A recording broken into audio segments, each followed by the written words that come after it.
O que nós precisamos é preparar pessoas para entender que venceremos a guerra, mas enquanto ela não terminar, nós poderemos perder algumas batalhas.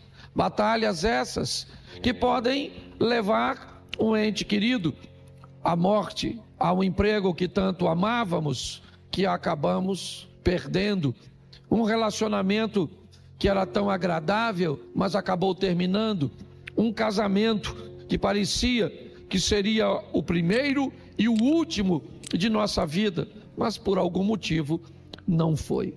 Preparar as pessoas para encarar suas realidades, mesmo que aguardem os seus ideais, eu acho que é uma forma muito sóbria de conduzir as pessoas na caminhada cristã. Então hoje, primeiro eu vou te mostrar 2 momentos da história de Davi. Põe na tela, por favor, primeiro livro do profeta Samuel, capítulo 17, verso 1 Samuel 17, 1. Os filisteus reuniram suas tropas para a guerra em Socó, que fica em Judá, e acamparam entre Socó e Azeca em Éfes-Damim. Continua com o verso de número 3, por favor. Os filisteus estavam no monte e os israelitas estavam no outro monte, ficando o vale no meio deles. Verso 4. Então do arraial dos filisteus saiu um guerreiro chamado Golias. Ele era da cidade de Gate e tinha quase 3 metros de altura. Preste atenção, porque essa é uma batalha que nós já conhecemos o final. Essa é uma história que nos conduz a um ambiente extraordinário de uma vitória de Davi. Aliás, acredito eu que é uma das histórias que o tornou mais famoso. Mas eu preciso mostrar a você uma outra batalha de Davi, um outro enfrentamento de Davi. E ele está no segundo livro do profeta Samuel, no capítulo 12, no verso 16. 2 Samuel 12, 16. Davi suplicou a Deus pela criança. Davi jejuava e entrando em casa passava a noite deitado no chão. Então os anciões do seu palácio se aproximaram dele para o levantar do chão, porém ele não quis e nem comeu com eles. No 7º dia morreu a criança, e os servos de Davi ficaram com medo de informá-lo que a criança estava morta, porque diziam: quando a criança ainda estava viva, falávamos com ele, mas ele não dava ouvidos à nossa voz. Como então vamos dizer a ele que a criança morreu? Poderá fazer alguma loucura. Mas Davi notou que os seus servos cochichavam uns com os outros e entendeu que a criança havia morrido. Então perguntou: a criança morreu? Eles responderam: morreu. Então Davi se levantou do chão, lavou-se, ungiu-se, trocou de roupa, entrou na casa do Senhor e o adorou. Depois voltou para o palácio, pediu comida, puseram-no diante dele e ele comeu. Preste atenção, essa história não é tão atraente como a anterior. Essa não é uma história de um desfecho muito satisfatório. Essa foi uma batalha que Davi perdeu. Ele acaba de ver seu filho morrer. Ele não pode fazer nada para fazer com que o seu filho retorne. Não está ali nenhum profeta, nem Elias, nem Eliseu, para conduzir novamente seu filho à vida. Davi acaba de perder uma batalha. Mas eu não sei se você reparou que assim que o filho dele morre, ele tem todos os motivos para ficar prostrado, mas se levanta. Tem 7 dias que ele não toma banho, mas lavou-se. Para que não fique nenhum resíduo de suas perdas, ele põe um perfume para tirar o cheiro, supostamente, de um ambiente, de 7 dias sem tomar banho. Ele troca de roupa porque está vestindo veste de saco, de súplica. Ele entra na casa do Senhor para adorá-lo, não para agradecer, porque ele não é hipócrita. Seu filho está morto, não para pedir, porque o filho morreu e não vai voltar, mas ele me mostra que é um adorador quando está ganhando e é um adorador quando está perdendo. Você está entendendo isso? Depois ele volta para o palácio, tem 7 dias que não come, ele está fraco, ele pede comida, puseram comida diante dele, ele comeu, porque ele é rei, ele tem uma missão que é maior do que ele mesmo, é governar o povo, né, que Deus entregou em suas mãos. Então você está numa campanha, é muito legal. Agora a minha preocupação é o que você vai fazer se as coisas não acontecerem segundo o que você planejou, segundo o que você idealizou. É importante que você entenda que a curto e talvez a médio prazo o resultado negativo pode ser muito ruim, mas a Bíblia nos garante que todas as coisas cooperam para o bem daqueles que amam a Deus. Então é importante entendermos que a longo prazo nós seremos, ou já somos, né, por fé, vencedores. Mas eu quero te mostrar a batalha que ele venceu. Eu quero focar nela hoje e te mostrar como Davi e como Deus foi montando um cenário para ele. É muito importante entendermos isso, é ficarmos apercebidos, é ficarmos atentos do que Deus está falando, da maneira subjetiva de Deus se comunicar, buscando intimidade.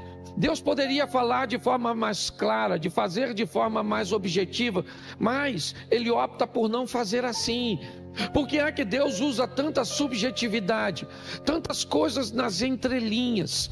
Porque a proposta é nos desenvolver, a proposta é buscar conosco uma intimidade. Sabe aquela coisa que você é casado há tanto tempo que ao olhar para sua esposa, sem que ela diga nada, você sabe que as coisas não estão bem, sabe?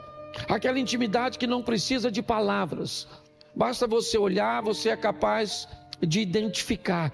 Por isso as coisas acontecem muitas vezes de forma tão sorrateiras aparentemente, mas eu vou te mostrar como Deus preparou esse indivíduo para vencer. Outra hora eu falo do ambiente de derrota e do comportamento dele, né, como ele conseguiu se manter de pé. Mas preste atenção, vou usar bastante texto, mas vou falar pouquinho. 1 Samuel capítulo 17, verso de número 28. 1 Samuel 17, verso 28. Tá assim, só isso? Eliabe, o irmão mais velho, ouviu Davi falando com aqueles homens e ficou irado com Davi e disse: por que você veio para cá? Com quem você deixou aquelas poucas ovelhas no deserto? Sei que você é presunçoso e mau. Você veio aqui só para ver a batalha. Olhe para mim, porque aqui o irmão mais velho de Davi já vai nos dar a direção de algumas características comportamentais de Davi. Me parece que a maneira cuja qual Davi enxerga as coisas foge um pouco o padrão dos demais. O texto diz que todos os homens, quando olhavam para Golias, tinham medo. O controle mental, né, daqueles soldados, daqueles homens, já estava de posse de Golias. Golias ainda não havia entrado em batalha de fato, mas ele já havia capturado a mente dos soldados. Como vimos, ele tem quase 3 metros de altura. E mais do que o tamanho de Golias, ele carrega algumas coisas sobre si que Israel não está muito acostumado a ver. A indumentária, as roupas, os equipamentos que Golias traz sobre si é uma novidade para muitos de Israel. Talvez isso impressionava, não seu tamanho, mas a maneira praticamente impossível de achar uma brecha para atacá-lo, um buraco, um ambiente que pudesse ferir Golias. Eu já vou te mostrar isso. Mas Eliabe olha para Davi e diz: com quem você deixou aquelas poucas ovelhas? Você é mau, você é presunçoso, você só veio aqui para ver a nossa vergonha. Parece que Eliabe sabe que Davi é capaz de não ter medo de Golias. Me parece que a mente de Davi não é facilmente capturada por problemas. A atenção de Davi não costuma manter o foco nas oposições. Davi é alguém que ao longo da vida aprendeu a prestar atenção em Deus, nas oportunidades que a vida está lhe oferecendo através de Deus. E isso incomoda quem está ao seu redor. Mas Eliabe faz questão de ressaltar no campo de batalha que as pessoas não devem prestar atenção no que Davi está dizendo. Sabe por quê? Porque ele não é soldado. Sabe por quê? Porque ele é mau. Sabe por quê? Porque ele é presunçoso. E mais do que isso, para desmoralizar Davi, Eliabe diz: com quem você deixou aquelas poucas ovelhas? Bom, agora é para destruir. Como você ousa falar com um soldado tão forte? Se sequer guerreiro você é? Você é um pastorzinho de ovelha, rapaz, que está querendo dar uma de valentão aqui? Volte a apacentar as suas ovelhinhas, camarada. Volte para lá. Olhe só. Mas, como eu disse, o cenário está sendo preparado. 1 Samuel, antes um pouquinho disso, capítulo 16, verso 21. Olha o que o texto diz. Davi era músico de Saul, mas agora, põe para mim, por favor. 16, 21, 1 Samuel. Assim Davi foi a Saul e esteve diante dele. Saul gostou muito dele e fez dele seu, presta atenção, seu pajem de armas, em algumas traduções. Aquele garoto que estava no campo cuidando de ovelhas, protegendo os animais de seu pai, de lobos, ursos e leões, vai agora trabalhar para o rei. E o que ele faz? Ele limpa e acompanha Saul em algumas situações, carregando suas armas, limpando suas armas. Davi começa a ter contato com um equipamento de guerra. Não era dele, era do rei. Mas Davi começa a ter um contato com uma espada, com um capacete, com um escudo, com uma armadura. Ele começa a se aproximar de armas de guerra, é verdade. Mas olha, ele que chegou no palácio apenas para tocar, ele chegou no palácio apenas para levar a sua espiritualidade para que seu rei pudesse dormir. Mas agora Deus, que colocou Davi no palácio para tocar para Saul, para dizer para ele: veja como esse cara come, veja como ele se veste, veja como ele se comporta, porque esse lugar que eu estou te colocando perto, já já eu estou entregando em sua mão. Aprenda uma coisa que Deus costuma fazer: botar você perto de lugares e de pessoas cujas quais Ele planeja te oferecer algo semelhante. Fique apercebido com isso. Davi agora, ele está tomando conta das armas de Saul, limpando, acompanhando provavelmente em algumas apresentações ou aparições públicas, onde o rei aparece vestido com o comando de guerra. As pessoas que viam aquela armadura, aquela indumentária, sabia que aquilo pertencia a Saul. Talvez por isso Saul tentou vestir a sua armadura em Davi, para que os inimigos pensassem que quem tinha coragem de enfrentar Golias era ele. Mas vamos dar uma olhada e você já vai entender onde eu estou querendo chegar. Davi limpa a armadura de Saul. 1 Samuel 16, 21. 1 Samuel 17, 5. Coloca, por favor. 1 Samuel 17, 5. Trazia na cabeça um capacete de bronze, esse era Golias. Vestia uma couraça de escamas de bronze, que pesava uns 60 quilos. Trazia caneleiras de bronze nas pernas e um dardo de bronze sobre os ombros. A haste da sua lança era como o seixo do tecelão. A ponta da sua lança era de ferro e pesava mais de 7 quilos. E diante dele ia preste atenção que está todo mundo focado no Golias. Até o peso das coisas dele, ele sabia, porque pesava sim, porque olha só, o cara é grande, poderoso, grandão. Isso é um negócio fantástico, sim ou não? Pois é.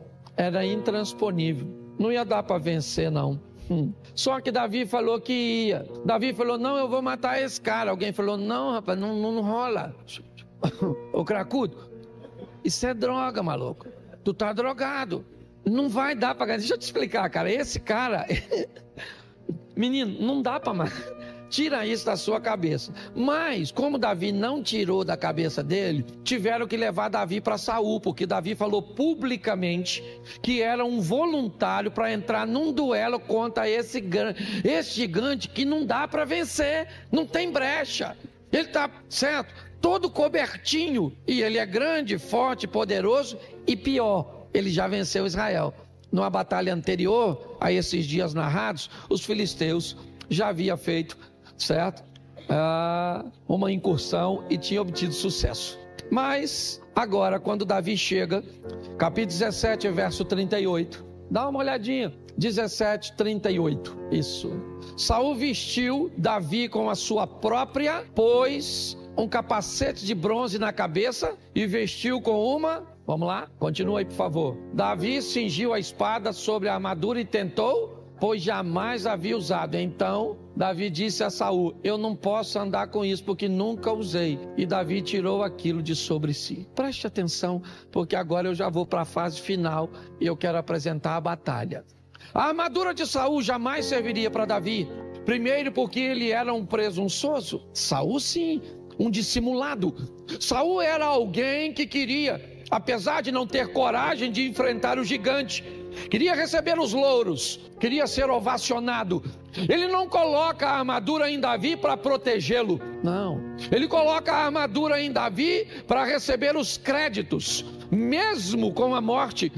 Alguns iriam embora dali dizendo que o rei de Israel foi valente o suficiente para enfrentar o gigante e morrer.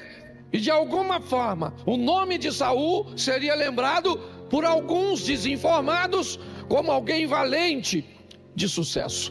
Mas Davi disse a ele: eu não posso ir com essa armadura, eu não tenho como me apresentar com isso na frente do gigante. Então ele remove a armadura. Saul autoriza sua ida, é verdade, provavelmente não acreditando que ele seria capaz de vencer, porque Davi não contava com a torcida de ninguém. Sua família achava que ele ia perder, seu rei achava que ele ia perder, seu povo achava que ele ia perder, seus inimigos achavam que ele ia. Isso significa que se você depender da torcida dos outros para vencer, você está perdido. Que ninguém acreditava nele, mas ele foi. Agora, eu vou te mostrar as armas que esse cara vai lutar contra o gigante. Isso é que é legal. Olha só, põe aí por favor, 1 Samuel 17. Não, isso aqui é o argumento, né? Mas põe aí. Eu acho que vale a pena nós começarmos. 1 Samuel 17, 36. Quais foram as armas que Davi leva? Vamos lá.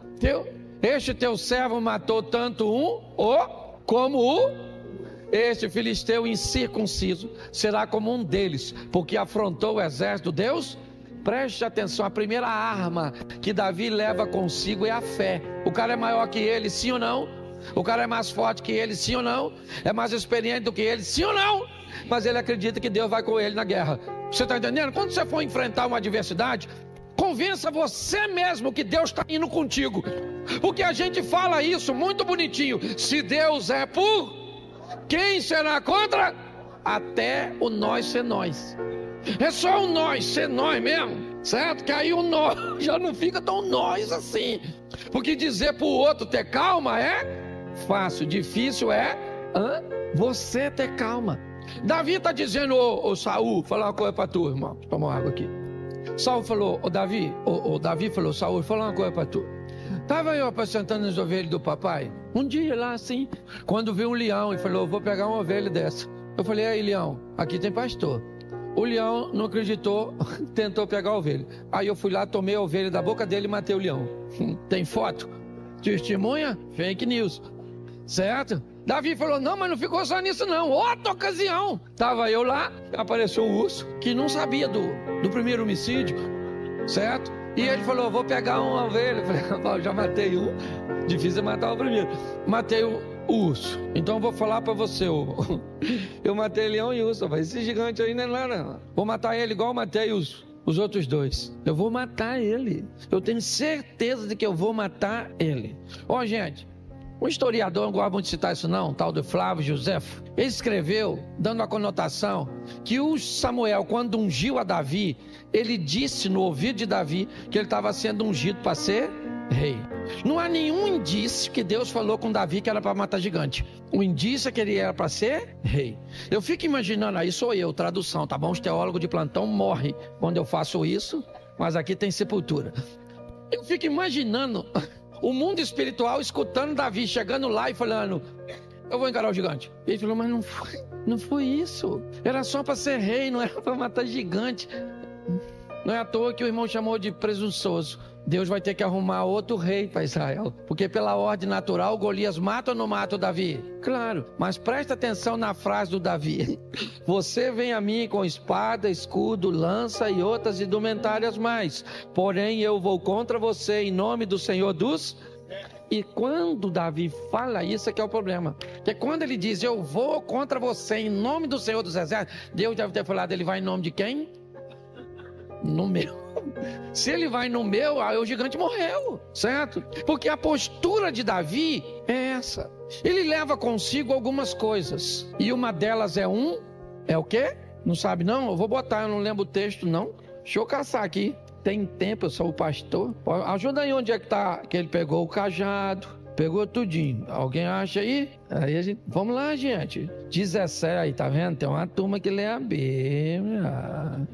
De 1 Samuel, não é isso? 1 Samuel 17, 39. Olha que beleza. Bota aí, que aí eu volto aqui para mim. Isso. Vamos embora, vai embora então. Tirou tudo aquilo, pegou o seu, pegou o quê? Preste atenção, quando Davi pega o cajado, o que isso indica para um indivíduo que pega um cajado num campo de batalha? Que ele não era um soldado. O cajado indica que não havia nele qualificação para estar naquela batalha, sim ou não? O cara está lá com aquela indumentária, capacete, escudo, couraça, espada, lança, e o outro está do outro lado com o quê? Com pedaço de pau. Quem olhava para isso falava o quê? Esse camarada não é qualificado. Não havia qualificação nele, porque Deus não quer dar uma vitória para Davi. Deus quer desmoralizar os inimigos do povo de Deus. Gente, a sua vitória não tem só a ver com você não. Sua vitória tem a ver com o reino de Deus. Você está entendendo? Deus quer que você vença, porque o nome dele será glorificado na sua, e todos saberão quem é o seu. Isso. Pare de achar que você tem que vencer porque você tem que vencer, porque você é o centro das atenções. Quem é você na fila do pão? É por ele, para ele. Você está entendendo? Tudo é para ele. Pare de achar que tem a ver contigo. Não, Deus quer te dar vitória no seu casamento. Ele quer abrir a porta, Ele quer curar, Ele quer fazer tudo para que o nome dele seja glorificado nas suas finanças, na sua família, no seu casamento, no seu negócio. Você está entendendo? Com a sua cura. Quando Davi chega com um pedaço de pau, o Golias até falou: tá pensando que eu sou cachorro? Ô Valdir, que olhando, sério? Eu não sou cachorro não. Poxa, você vinha a mim com essas pedras, esse pedaço de pau, só estou atualizando o texto. Ok? Isso é numa versão Cláudio Duarte. Tá certo? Quando o cara chega com um pedaço de pau, eu imagino os soldados de Israel. Caraca, maluco. Oh, meu Deus. Uma vergonha, hein? E porque não tinha conselho tutelar. Se tivesse, ele não ia. Protegendo os meninos, mas não tinha. Pegaram um garoto e mandaram para frente de batalha. Eu imagino os filisteus olhando e falando: gente, meu Deus do céu, mandando menino para vender bala na guerra. Eu fico imaginando tudo isso. Minha cabeça é fértil. Já deu para notar, né? Então, não é botar um guerreiro. Pensa se chega lá o Davi, mesmo com toda dificuldade, protegendo-se com o capacete do Saul, com a couraça do Saul, com tudo do Saul, ele poderia ser confundido com um guerreiro, sim ou não? Mas Deus está dizendo: não preciso de um guerreiro para te vencer, Golias. Para te vencer eu só preciso de alguém que resolva andar comigo e que acredite que eu posso dar vitória. Os recursos que você precisa, eu sei que precisa, mas eles estão em Deus. E a hora que ele resolver fazer, está feito e acabou. Não interessa o tamanho do seu inimigo ou os recursos que você tem à mão. Ele é Deus, entendeu? Por isso que quando Davi chega com um cajado, todo mundo diz, ele não vence. O que eles não sabem é que junto com o cajado, ele levou Deus. Agora, ele também levou 5 pedras. Eu gosto desse negócio de 5 pedras. Eu gosto. Por quê? Porque para mim, se fosse uns crentes que eu conheço, era para levar uma só, porque 5 é falta de fé. Porque tem gente que é só assim, certo? Não, era para levar uma só. Leva uma só, infeliz. Você vai cantando, vai dar tudo certo. Vai dar tudo certo. Caraca, deu errado. Corre. Planejamento, organização, não tem a ver com falta de fé, não. Se até Deus, que é o Todo-Poderoso, tem planos, a Bíblia diz que os planos de Deus não podem ser, então tu tem que ter também. Ele pegou 5 pedras. Para mim, só tem um motivo de ele ter levado 5: o medo de errar. Se erra uma, tem 2. Tem gente que diz que o gigante tinha as parentes, que era para matar parente. Aí Davi já virou chefe de grupo de extermínio. Não é isso que eu estou querendo promover o cara, tá certo? Eu quero te mostrar, certo, que ele leva uma pedra, porque na cabeça dele, ele tem um plano, 5 pedrinhas, e vou dar-lhe uma pedrada nesse cara. Onde? Na coraça. Nossa, vai fazer tanta diferença. Uma pedrinha, parece até que Golias é um passarinho. Ele tem um plano. O plano é acertar a pedra no único lugar que pode derrubá-lo. E onde é? Onde é? É isso aí, é lá que o Satanás quer. Porque todo mundo quer a cabeça. Porque quem controla a cabeça, controla tudo. Quem controla a sua mente, controla seus pensamentos. Quem modelar você como modelo de pensamento, tem o controle de tudo. O interesse sempre é ter o controle da cabeça. Por isso que a Bíblia diz que Deus nos fez por cabeça e não por cauda. Por isso que a semente da mulher esmaga a cabeça da serpente. Porque quem age na cabeça elimina o problema. Hoje tem gente que não elimina o problema. Você tem um problema, você arranca os dentes do seu problema. Ele corre atrás de você, banguelo. O problema foi feito para ser resolvido, não é para paliativo. Nós estamos olhando alguém, o que ele tem? Ele tem um plano. Por quê? Porque ele sabe que a vitória dele tem a ver com a sua postura. Por isso ele apanha as pedras, dando a ele a oportunidade de ter mais um tiro, de tacar mais uma vez. Se seu nervosismo, se a habilidade do guerreiro Golias for suficiente para se desviar da pedra, ou a imperícia de Davi naquele momento, né, com seu nervosismo não der certo, ele tem mais 4 para alcançar seu propósito. Mas ele também sabe que ele precisa de algo para potencializar a sua ação. Então ele vai e leva a sua atiradeira, sua funda. O que era a funda? Era uma arma que potencializaria a ação de Davi. Com a força de sua mão, ele tacaria a pedra, né, de um jeito, potencializando a pedra. Com o movimento da funda, ele daria provavelmente muito mais impacto. E é isso que ele faz. Na verdade, eu poderia fazer uma aplicação dizendo que Davi leva a pedra e ali ele leva consigo sua postura, o seu agir. Mas ele vai potencializar sua ação com a funda. E nós podemos potencializar nossa ação com a oração. Nós podemos potencializar nossa ação com um jejum, com um propósito, com um voto. Uma série de coisas que podem potencializar a sua campanha.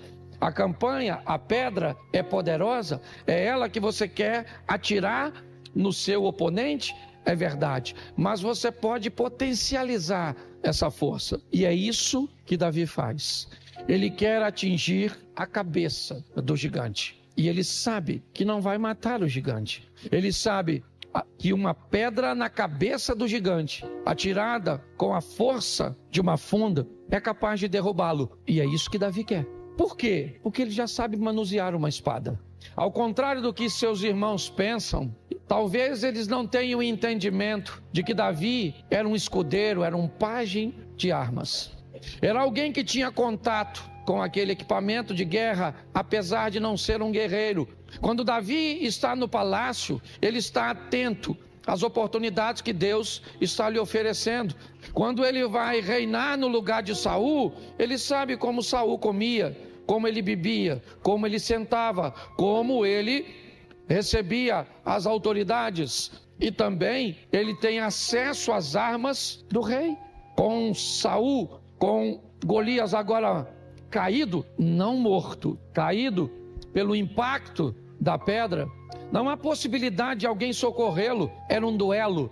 Se você acompanhar o texto, a batalha era no vale, os inimigos ficavam à distância da montanha, os dois estão indo em direção. Não há possibilidade de socorro para Golias. Agora, Davi vai até Golias e pega a arma que Golias pretendia matá-lo. Aliás, o próprio Golias disse: eu não vou deixar sepultar você, garoto, antes da batalha acontecer. Eu vou abrir você no meio e as feras vão vir comer você. Não vai ter honra nenhuma para você. Não vai ter sepultamento para você. Note que Golias começa fazendo uma guerra antes mesmo da guerra acontecer. Davi agora corta a cabeça do gigante. Para mim foi um dos maiores avivamentos do Velho Testamento. Talvez para mim até da Bíblia. Porque capítulo 17, verso 26, vê se é esse. Volta no 26. Não... 25? Volta umzinho. Põe o 24. Todos os israelitas, vendo aquele homem, fugiam dele com o quê? Com o quê? Muito medo. Quando Davi chega no ambiente, o que tem nos soldados de Israel é o quê?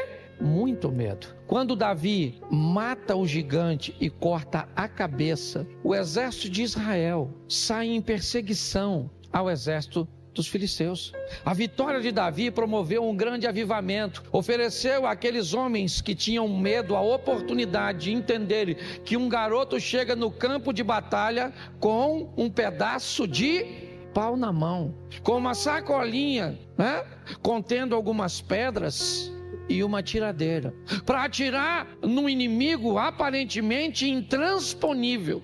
O garoto vai para uma batalha que ninguém quis entrar. Todos desistiram de lutar com Saul, porque é assim.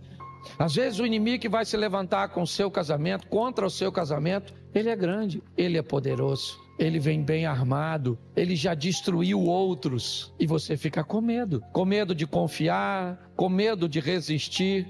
Davi mantém a postura. Ele é alguém que vai com a certeza de que Deus é com ele.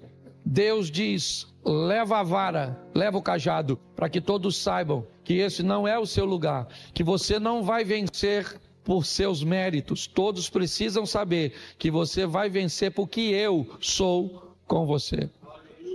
Monte a sua estratégia, mas potencialize com oração. Você quer fazer uma campanha e ter êxito? Siga esses passos. Agora, esteja também preparado para em algum momento receber de Deus uma resposta a negar e continuar sendo um adorar. É isso aí, esse é Davi.